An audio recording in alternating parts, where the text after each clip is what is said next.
Hello students, welcome back to our channel. Students, last lecture में हमने 6.1 exercise start की थी एप्लीकेशंस ऑफ डेरिवेटिव्स की।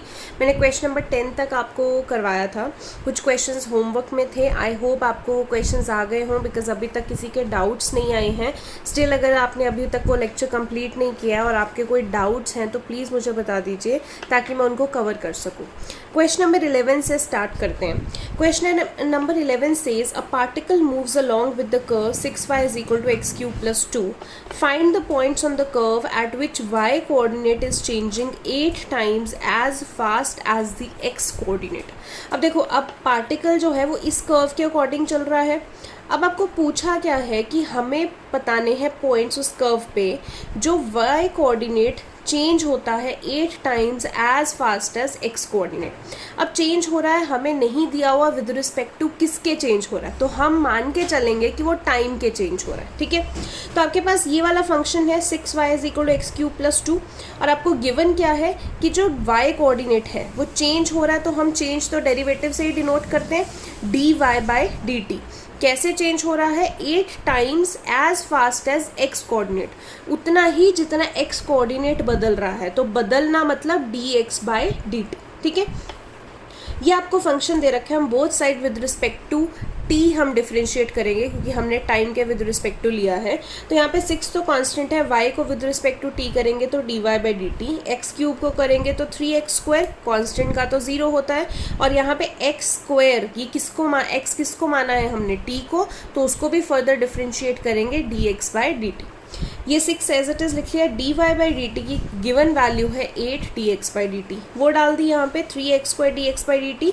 dx बाई dt कैंसिल हो गया, 6 8 48, 3x स्क्वायर, x स्क्वायर आपके पास 16 आ गया एंड x की वैल्यू प्लस माइनस 4। अब दो आपकी वैल्यूज आ गई। आपको देखो क्वेश्चन में पॉइंट्स बोला है, पॉइंट्स ऑन द कर्व यानी कि कोऑर्डिनेट्स बताने हैं। तो अगर x आपके पास, if x is equal to 4 तो y आपके पास क्या आ जाएगा? x की वैल्यू 4 यहाँ पे डाल के देखोगे, y आपके पास 11 आ जाएगा। तो कोऑर्डिनेट बन जाएंगे 4,11। अगर x आप -4 डालते हो यहाँ पे तो y कितना आ जाएगा आपके पास? -31/3। तो आपके पास कोऑर्डिनेट -4 -31/3। तो ये आपके पॉइंट्स हैं जहाँ पे y coordinate 8 times as fast as x coordinate change हो रहा है। क्वेश्चन नंबर 12 आपका होमवर्क है, बिल्कुल इसी के जैसा है। तो क्वेश्चन नंबर 13 करते हैं।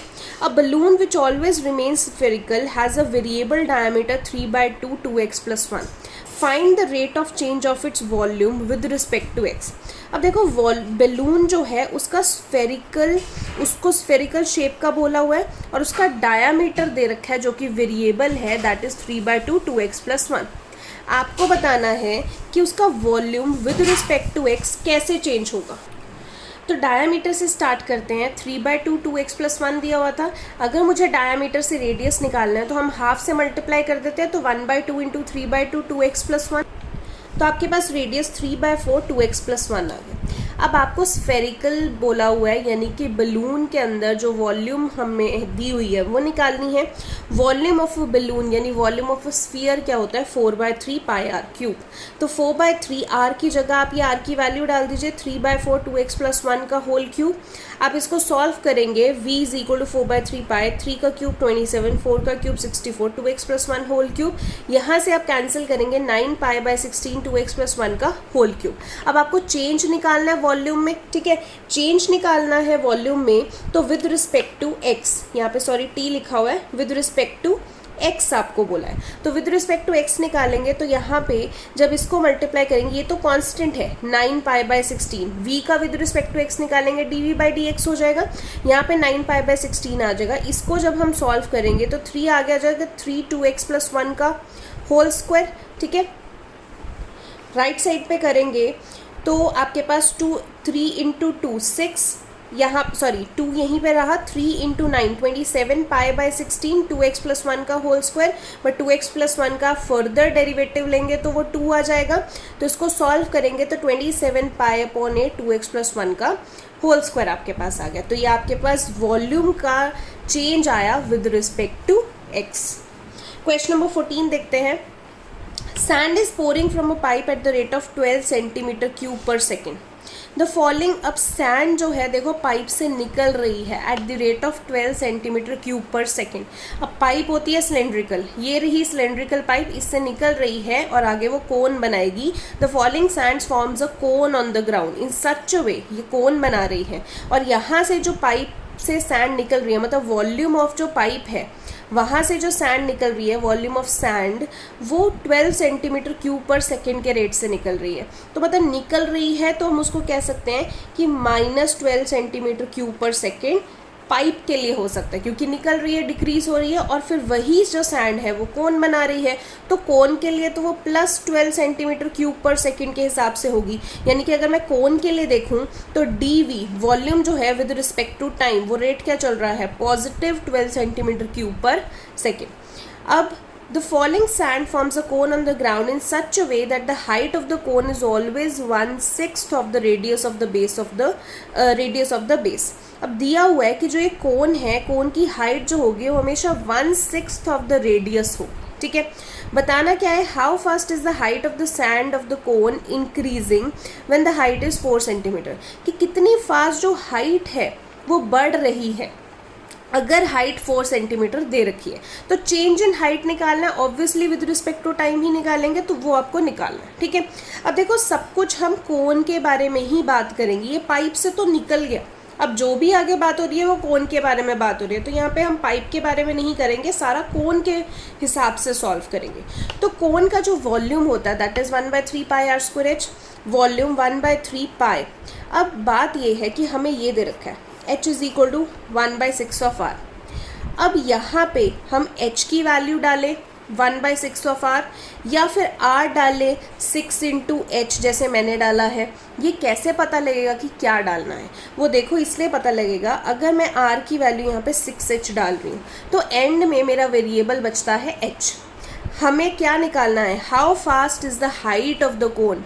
अगर हाइट ऑफ द कोन में चेंज निकालना है तो h वेरिएबल तो बचा होना ज़रूरी है, इसीलिए हम यहाँ पे r की वैल्यू डालेंगे 6h। अगर मैं h की वैल्यू डाल दूंगी 1/6r, यहाँ पे h की जगह 1/6r, तो आंसर में भी r ही आ जाएगा। जब h वेरिएबल बचा ही नहीं तो उसमें चेंज कैसे निकालेंगे, तो इसीलिए हमने यहाँ पे r की वैल्यू निकाल दी 6h। r की यहाँ पे डाली 6h का स्क्वायर इंटू h, आपके पास आ जाएगा π/3, 6 का square 36, h square into h volume कितना आ गया आपके पास 12 पाई h³। अब चेंज इन वॉल्यूम निकालेंगे बिकॉज हमें हाइट तो निकालनी है, बेसिकली तो हमें dh/dt निकालना है, बट बोथ साइड डिफ्रेंशिएट करने पे ही आगे आएगा dh/dt, तो बोथ साइड डिफ्रेंशिएट कर देते हैं, dv/dt हो जाएगा। इधर 12 पाई h³ की डिफ्रेंसिएशन क्या होगी, 12 पाई तो कांस्टेंट है तो वो बाहर आ गया, h³ की डिफ्रेंसिएशन 3h²। अब यहाँ पे x किसको माना था, h को, तो उसकी भी फर्दर चेन रूल के हिसाब से डिफ्रेंसिएशन करेंगे, dh/dt हो जाएगा। 12 3 36 पाई h² dh/dt। अब dv/dt की क्वेश्चन में ही वैल्यू दे रखी है 12 सेंटीमीटर पर सेकेंड के हिसाब से वो रेट आ रहा था, तो यहाँ पे dh/dt निकालना हो तो 12/36 पाई h², तो dh/dt 12/36 पाई h कब पूछा है, dh/dt कब पूछा है, जब आपके पास h कितना है 4 सेंटीमीटर, तो यहाँ पे 4 डाल देंगे h की जगह वैल्यू, आप कैंसिल करेंगे, आपके पास 1/48 पाई, और यूनिट्स लिखना नहीं भूलना है, सेंटीमीटर पर सेकेंड के हिसाब से हाइट जो है वो चेंज हो रही है। क्वेश्चन नंबर 15 देखिए, द टोटल कॉस्ट जो Cx in rupees associated with the production of x units of an item is given by. अब जो भी ये टोटल कॉस्ट है, अगर x यूनिट्स प्रोड्यूस करनी है तो वो कॉस्ट कितनी दे रखी है, ये दे रखी है। अब देखिए यहाँ पे भी वेरिएबल है x यूनिट्स, यहाँ पे भी वेरिएबल x है, यहाँ पे भी ये कांस्टेंट है, तो ये वाला बेसिकली वो कॉस्ट होगी जो फिक्स्ड रहती है। यहाँ से यहाँ तक की अगर हम बात करें तो ये वेरिएबल कॉस्ट है, क्यों, क्योंकि ये यूनिट्स पे डिपेंड करती है, जितनी ज़्यादा यूनिट्स प्रोड्यूस करेंगे x की वैल्यू पे डिपेंड करती है ये वाली कॉस्ट, इसमें वेरिएबल ही नहीं है तो ये फिक्स्ड है। निकालना क्या है, find the marginal cost when 17 units are produced. आपको मार्जिनल कॉस्ट निकालनी है। देखो मार्जिनल कॉस्ट जो है वो कॉमर्स वाले बच्चे इकोनॉमिक्स में भी पढ़ते हैं।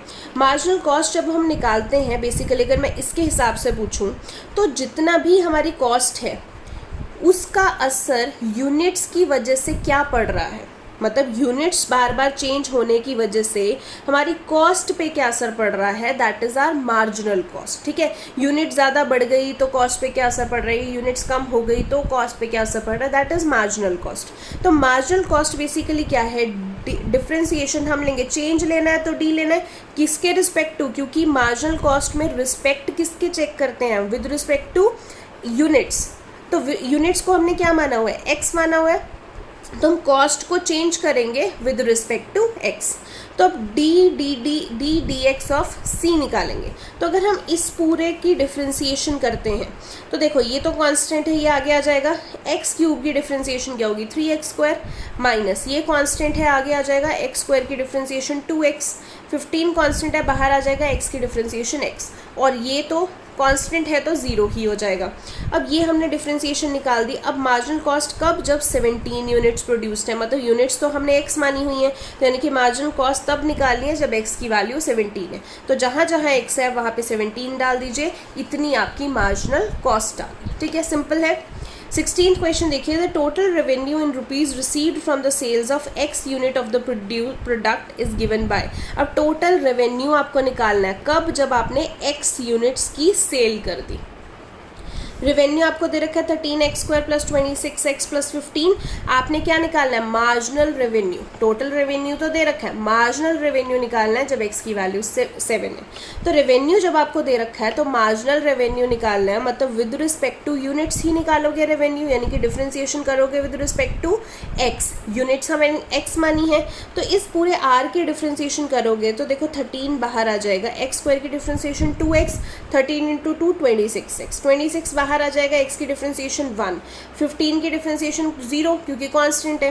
अब कब निकालना है मार्जिनल रेवेन्यू, जब x की वैल्यू 7 है। तो मार्जिनल रेवेन्यू जब x की वैल्यू 7 है, x की जगह 7 डाल दो, आपके पास आंसर आ जाएगा। ठीक है, सो इसके बाद जो आपके 2 MCQ हैं वो आपने खुद करने हैं। आपको कोई डाउट है तो आप प्लीज़ पूछ सकते हैं, उनमें आप कर सकते हैं, वैसे वो ईजी MCQs हैं।